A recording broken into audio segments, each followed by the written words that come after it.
Hello friends, welcome back to our channel. இன்றைக்கி நம்ம சேனலில் ஹெல்த்தியான ஸ்வீட் ரெசிபி ஒன்று பார்க்க போகிறோம். இது குழந்தைங்களுக்கு கொடுக்கலாம், ரொம்பவே நல்லது. இன்றைக்கி நம்ம சேனலில் பனானா ராகி பேன் கேக் எப்படி பண்ணுறதுன்னு பார்க்க போகிறோம். இது சாஃப்டாக மொறுன்னு சாப்பிடவே டேஸ்ட் நல்லாயிருக்கும். அது எப்படி பண்ணுறதுன்னு பார்க்கலாம் வாங்க. நல்லா பழுத்த பழமாக 3 கற்பூரவள்ளி வாழைப்பழம் பீஸ் எடுத்திருக்கேன். நீங்கள் எந்த வாழைப்பழம் வேணாலும் எடுத்துக்கலாம். அதை இப்போ நல்லா மசிச்சு விட்டுக்கலாம்.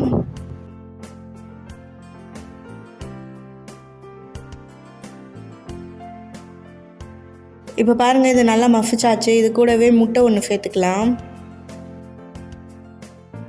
இது இப்போ நல்லா கலந்து விட்டுக்கலாம்.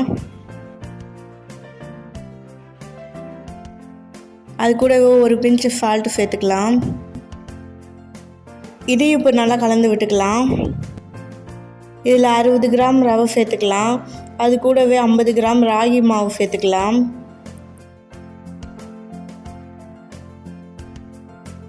மாவெல்லாம் சேர்த்ததுக்கப்புறமா நல்லா கலந்து விட்டுக்கலாம்.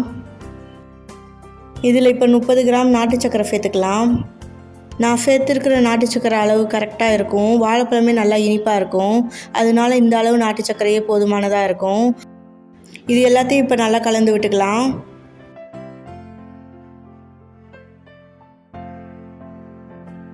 இதில் இப்போ கொஞ்சம் கொஞ்சமாக காய்ச்சி ஆற வச்ச பாலை சேர்த்து நல்லா கலந்து விட்டுக்கலாம். பால் மெஷர்மெண்ட்டு கிடையாது. நீங்கள் நல்லா இட்லி மாவு பதத்துக்கு கலந்து விட்டுக்கணும். தண்ணி ஆயிடக்கூடாது. அதனால் கொஞ்சம் கொஞ்சமாக பாலை சேர்த்து நல்லா கலந்து விட்டுக்கலாம். கெட்டியாக இருக்கணும் மாவு. இப்போ பாருங்கள், நல்லா கலந்து விட்டாச்சு. இந்த மாதிரி கெட்டியான பதத்துக்கு இருக்கணும்.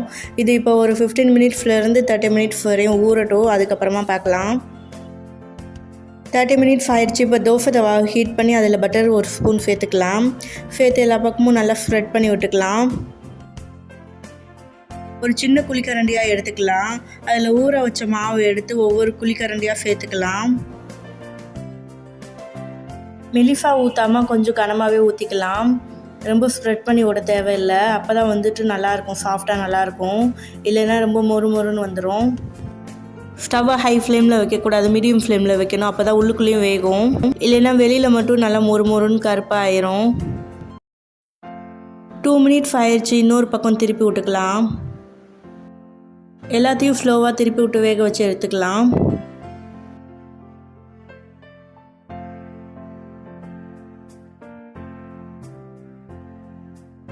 இன்னொரு பக்கமும் திருப்பி விட்டு 2 மினிட்ஸ் ஆயிடுச்சு. நல்லா வெந்துருச்சு. இப்போ நம்ம எடுத்துடலாம். நல்லா ப்ரௌனாக மொறுன்னு வெந்திருக்கு பாருங்கள். இப்போ நம்ம எடுத்துடலாம். இதை அவ்வளோதான். பேன் கேக்லாம் சுட்டு எடுத்தாச்சு. இது மேலே டேஸ்ட்டுக்காக ஹனியும் பட்டரும் சேர்த்துக்கலாம். அவ்வளோதான். சூப்பரான டேஸ்டியான banana ragi pancake ready ஆயிடுச்சு. செய்கிறது ரொம்பவே ஈஸி, அதோட ஹெல்த்தியாகவும் இருக்கும். ஸ்வீட் சாப்பிடணும் போல் கிரேவிங்ஸாக இருந்தால் நீங்கள் சட்டுன்னு வீட்டில் இருக்கிற பொருட்களை வச்சே செஞ்சிடலாம். பேக்கிங் பவுடர், பேக்கிங் சோடா எதுவுமே சேர்க்கல. அதனால் குழந்தைங்களுக்கு கொடுக்கலாம், ரொம்பவே நல்லது. நீங்களும் நான் காட்டியிருக்கிற அளவுகள் மாதிரி ட்ரை பண்ணி பாருங்கள். மொறுன்னு சாஃப்டாகவும் ரொம்பவே நல்லாயிருக்கும். தேங்க்ஸ் ஃபார் வாட்சிங்.